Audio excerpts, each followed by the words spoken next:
মধ্যপ্রাচ্যে ইরানকে ঘিরে চলমান উত্তেজনা ও যুদ্ধ পরিস্থিতির কারণে বৈশ্বিক জ্বালানি বাজারে অস্থিরতা তৈরি হয়েছে। এর প্রভাব ধীরে ধীরে দক্ষিণ এশিয়াতেও পড়তে শুরু করেছে।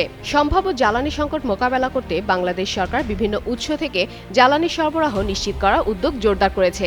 এই প্রেক্ষাপটে ভারতের আসামের নুমাইলিগড় রিফাইনিং থেকে বাংলাদেশে পাঠানো হচ্ছে ৫,০০০ মেট্রিক টন ডিজেল।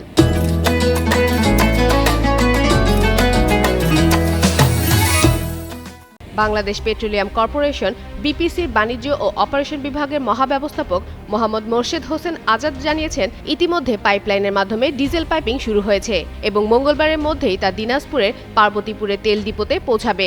এর আগে গত রোববার ঢাকায় বৈঠক করেন ভারতের হাই কমিশনার প্রণব বার্মা ও অর্থমন্ত্রী আমির খসরু মোহাম্মদ চৌধুরী। বৈঠকে বাংলাদেশ ভারত পাইপলাইনের মাধ্যমে আগামী ৪ মাসে অতিরিক্ত ৫০,০০০ মেট্রিক টন ডিজেল সরবরাহের প্রস্তাব দেওয়া হয়।